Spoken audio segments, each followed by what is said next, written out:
Assalamu alaikum everyone. I hope you're all doing well. This is Miss Nuran and take up one revision. Bismillah. So the first question is talking about variation in species and giving two examples of environmental variation. I just need to tell you a very important note first. When you have a question like that, when you read what is variation in species and you start write the definition, actually you may forget that there was another part of the question that you have not mentioned yet, or you had to mention but you did not, or whatever. Like, it happens always when the question is actually divided to two parts or three parts, or giving examples, is you forget that you did not answer the full question. So please, whenever you have a question, especially in science, most of the questions are not that direct, or the answer is not that short. So read the question carefully and make sure to write the full answer. The answers here are not that long. Do not judge the lines. Do not count the words. Just understand first and you're gonna think it's easy, inshallah. Okay, so the first question is talking about variation in species. What is the meaning of the word species first? Okay, let's take a look here. If you talk about something like the cat, the dog, the human beings, they are all species. So, all kittens are from the same species. All dogs are from the same species. So, species, in a very simple way, is the type of the organism, or the group of the organism. No, the type, not really the group, the type, more scientific. So, how do you say that these two organisms are from the same species? First, they're gonna look the same. They're gonna look at least similar. They will have similar characteristics, similar traits, and they will share almost the same genetic material, known as genes. They also can interbreed naturally, and their offspring are gonna be fertile. So, now these kittens are all from the same species. These plants are all from the same species. Of course, these are human beings, obviously from the same species. Different hair types, but still from the same species. This is called variation. Variation means that they don't look identical. They are not just copy pasted. They are not cloned. They have differences. They don't look exactly identical. So these differences in science are called variation. Variation, the differences between individuals. These variations or these differences are in the characteristics, in the fur color, in the eye color, in the shape, different things. So these differences, they are between the individuals, but within a species, between all the kittens in the species, in the kitten species, between all the whatever the plant from the same species, the individuals of the same plant species, individual of human beings as well, individual of the hair type of individuals of human beings, and so on. So these differences are actually determined by the genes or by the environment.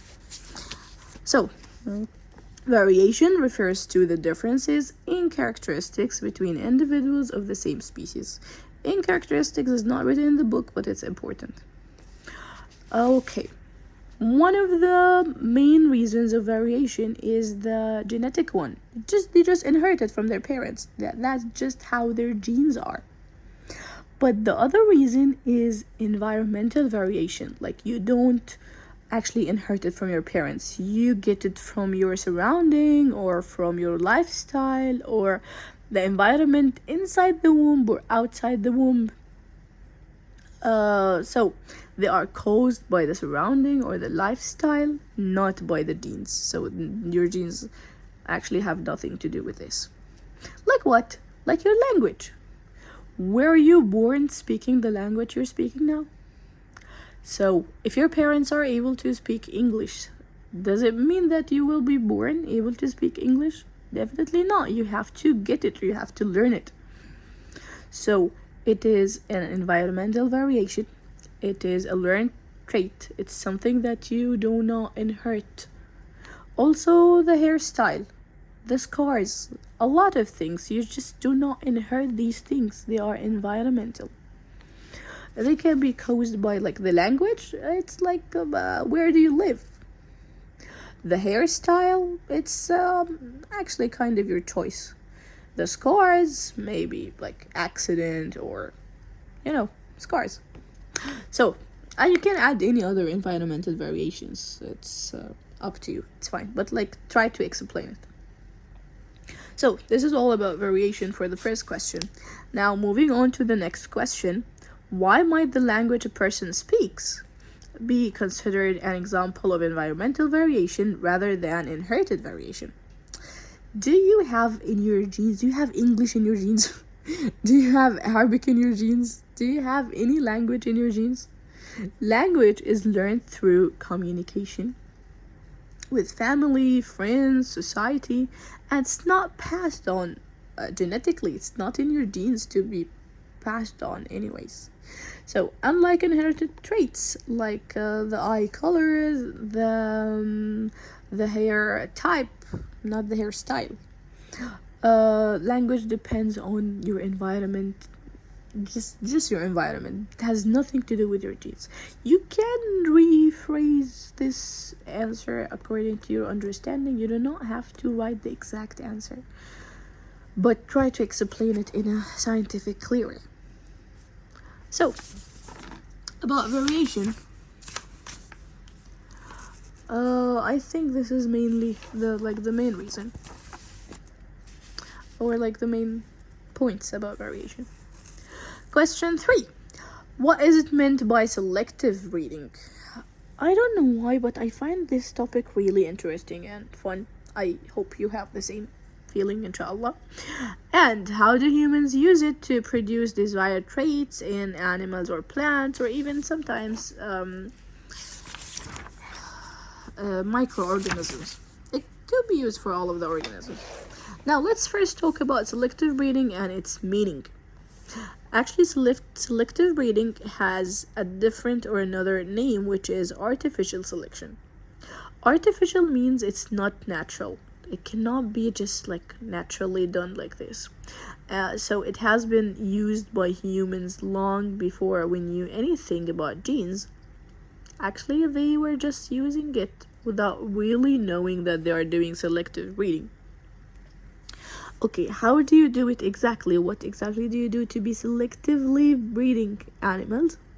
First, you will choose individuals with good traits, desirable traits, good for you. Like you need something from an animal or plant. You need to produce more of this individual because it has a desired trait for you. Like a cow that produces a very high amount of milk, or like high milk production, or a sheep that it has like a very high quality wool, or a very rare flower type, or a very rare flower color like the black tulip, or a chicken or a hen that lays like a lot of eggs. So any desired trait you like, or an immunity resistance towards like specific disease or specific infection, it's just a desirable trait for you. And breeding them with individuals that have similar traits. Breeding them means like to make them reproduce, to create more copies of them, to create more offspring. So to produce offspring with enhanced or improved selected traits. And we're gonna discuss about the word improved later because it has a lot of disadvantages, by the way. But it's still, there are some improved traits according to your choice. So, selective breeding is the process where humans intentionally choose specific animals or plants with desirable features or desirable traits, such as any good trait for you, like it's so sweet, it is growing fast, it is resistant to a specific disease. It's the examples we said. It could be like too many things. You make them breed, you make them reproduce on purpose, means that you choose the selected ones and kind of eliminate the other ones. Over generations, you're gonna keep repeating the process over generations, and this will increase the occurrence of those traits in the population. So in the next population, you will have the trait. They're gonna be almost the same. Do you remember we were just talking about variation? Now we're gonna cancel this variation. There are gonna be no more variation. They're gonna be exactly the same, which is not that healthy.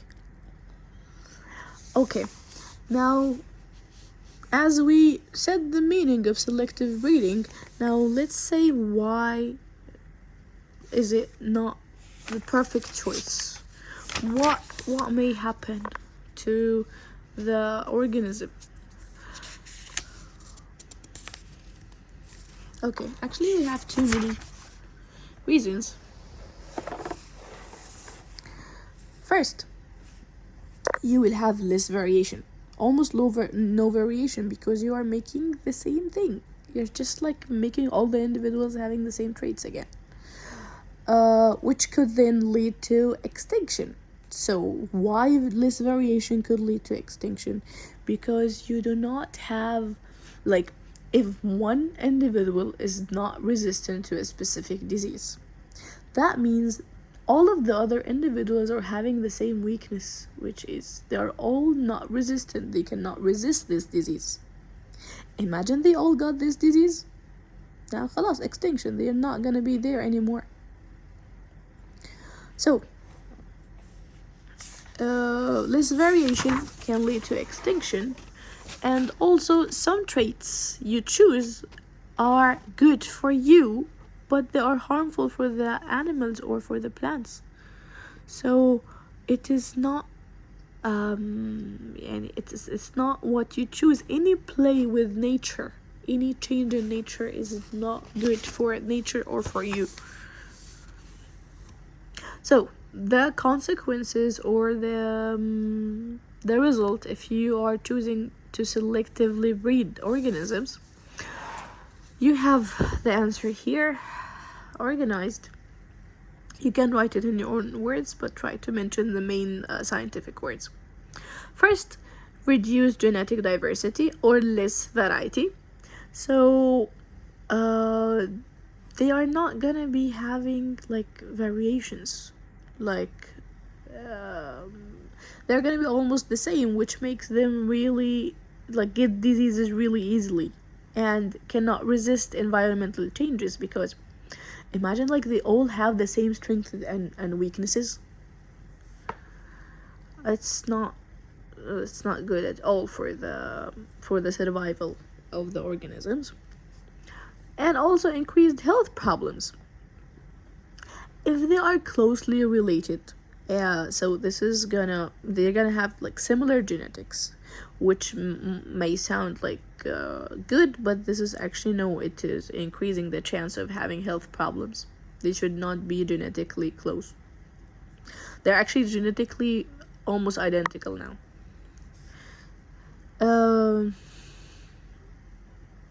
And also when they are, you have to mention that they will have the same strength and the same weaknesses, and they may lose their survival traits. They may lose if they are resistant to a specific disease, they may stop being resistant. Also they will need you to always control or to always like keep selectively breed them. You cannot leave it to happen naturally, because you have started the whole thing. You were the one who chose the trait, or you're the one who made it like breed or reproduce. So it's not that you can just stop and make it happen naturally. It's like making a plastic surgery. It's exactly like making a plastic surgery for human beings. Okay, so how do you selectively breed? First, you will choose whatever the desired trait that you want. Maybe a large grain size of the rice. Then you will choose the individuals with this trait. You will choose the ones or the rice individuals with this trait, the large size of like the rice. Then you will breed them. Then you will choose only the offspring with the good trait that you chose, with the desired trait that you just chose. Then you will breed them again, or make like keep doing the same process again and again for many generations until you have the enhanced desired traits in the next generations. But as we said, its disadvantages are like not that simple. Okay, moving on from selective breeding, we have the opposite of it, which is natural selection. So it is happening naturally, and it's for the individuals which can survive or which can fit their environment. So it's something good actually, because it happens naturally. You have nothing to do with it. So question 5, explain how natural selection occurs and how it differs from selective breeding. It happens naturally, as it's mentioned in its name. It's natural selection. When organisms with traits better suited to the environment or the surrounding are most likely to survive. So, yes, they survive and reproduce more successfully, passing those traits to offspring. So, it actually happens naturally that the survival of the fittest or the survival of the good enough means that if the organisms have a good trait that is making them able to adapt in their environment, they will survive. If they don't, they will die. They will that may lead to like extinction. So it's like the ones with whatever the trait which is good for the environment. And by the way, the same exact trait, if you remember the example that we talked about in the class, the same exact trait may be positive and negative depending on the environment. Like the colorful color or the colorful skin in the guppies, as we said, it may be a bad thing in a specific place as maybe a good thing in another place. So it depends on the environment. So it's not like the trait that it's like, it doesn't have to be a good trait for you. It could be good somewhere and the same one bad in another way. So but the difference between the natural and the selective, in selective breeding, you as humans artificially choose what organisms are going to reproduce based on the trait or the desirable trait that you are choosing, and you want to have it in the next generations. It doesn't happen naturally at all. Cannot even continue naturally. Okay, what might happen to a species if all individuals survive equally regardless of their traits? What might, in another way, or like in other words, what might happen if there is no natural selection? If there's just everyone survives, if their traits are like suited to the environment, not suited to the environment, good, bad, they survive, everyone survives. What's gonna happen? Regardless their fitness, like imagine they don't fit the environment, they have a disease or they have something, and they keep reproducing and making other generations with the same trait. So that might be harmful, or like less adapted traits.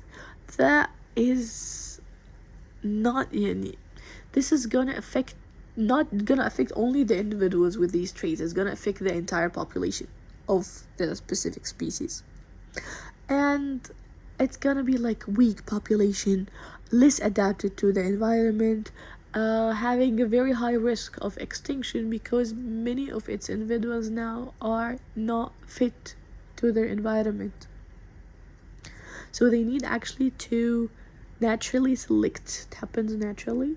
They just don't reproduce anymore because of nature, and sometimes there is something called mutation, which is changing in the gene happens to them, so they change their genes. Okay, so this is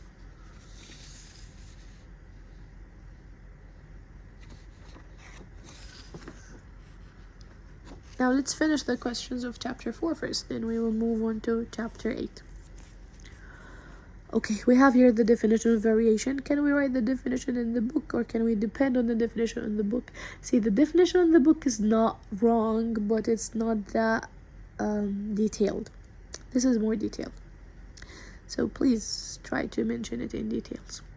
So variation is the differences in like the physical traits or behaviors or the physiological functions between individuals of the same species. Like all the kittens are not the same, they have variations or differences. All the dogs are not the same, they also have variations or differences, caused either by genetic factors or environmental influences, or a mix of both. Could be like a combination of both the environment and the genes together. So this definition is more detailed.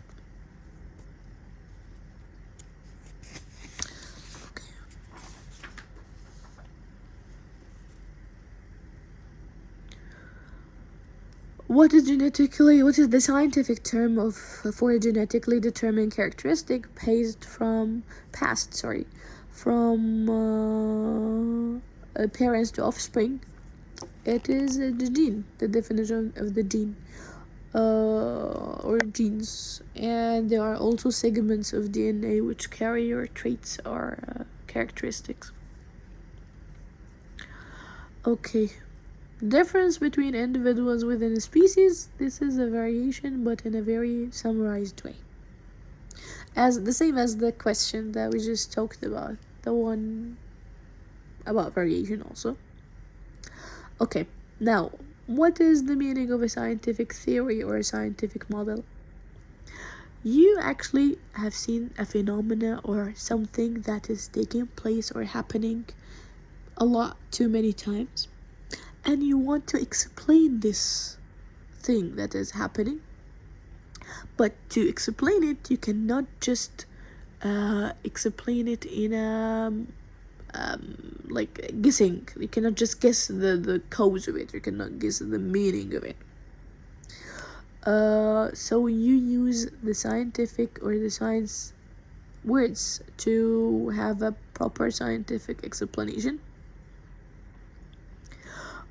And after making the theory or after making the scientific observation with scientific explanation, you want or you need to model the scientific phenomena in a model way, in a 3D shape, in a way that you can represent it and make it easily they can easily see it or experience it more, because it's not easy to see it in real life. Like now I have a model of the DNA. I can see the nucleotides, I can see the name zone and the sequence, I can see the double strands, I can see everything. But in real life, I cannot really see the DNA that detailed, so I'll make just a model of it. I can make just a paper model, a plastic model, whatever. But just like a representation of the real thing. Also, I want to see the solar system. How am I gonna see the solar system without actually having a solar system? Or like I cannot go to space to see the solar system. So I can simply see a model of the solar system. So a scientific model is a simplified representation of a system or concept used to understand, explain, and predict scientific phenomena. It helps visualize things that are difficult to observe directly, like the structure of atoms or DNA. I cannot see the atom that deeply. I cannot see the electrons, how they are moving, how they are revolving around the nucleus. It's not that easy to observe everything inside the atom. So I'm making a model to make it easier for myself to imagine how atoms look like. Same for DNA, as we said. Okay, what is this diagram? Where is this, and where is this, and where is this? Where is this exactly in our body? Actually, this is not only in our bodies, this is almost in every living thing's body, but in a bit different way sometimes in some cells. Here, let's talk about this as a normal cell, which is like most of the cells in your body have genetic material inside them. So this is a cell. Could be like a skin cell, like most of the cells in your body. They have something called nucleus. Not all of them, most of them. They have the nucleus. So this is the main thing, is a cell. Then inside the cell you have the nucleus. Inside the nucleus, see this X shape. It's not always does not always look like that. It actually looks more like a long coil structure. It looks like a thread-like structure actually, more than X shape. It looks like this when you are like here. See its definition. Thread-like structure found in the nucleus that carry genetic information. This is called chromosomes. Chromosomes over here. Now let's take a deep look into chromosomes. You will see main part of the chromosomes is the DNA. This is the DNA with its nucleotides and double strands. It's actually a double helix shape. Part or a segment of this DNA is called the gene. So in a very simple way, you have the cell. Inside the cell there is a nucleus. Inside the nucleus you can find the chromosomes. Chromosomes are made of DNA. DNA has segments of them called genes, and each gene determines a characteristic. Like that might be the gene of the brown eye color. Each gene here represents or determines a specific characteristic. Okay. This is the chapter 4 part, biology part. I just want to talk to you about something. Please, whenever you finish studying this part, try to test yourself. Try to use these nice lines to re-answer the questions of the exam. Try to use your own words, but they need to be scientifically correct. Try to mention more information if you want, different examples if you want, but just try to practice, please. Now see you in the next video for chapter 8 inshallah. Assalamu alaikum wa rahmatullahi wa barakatuh.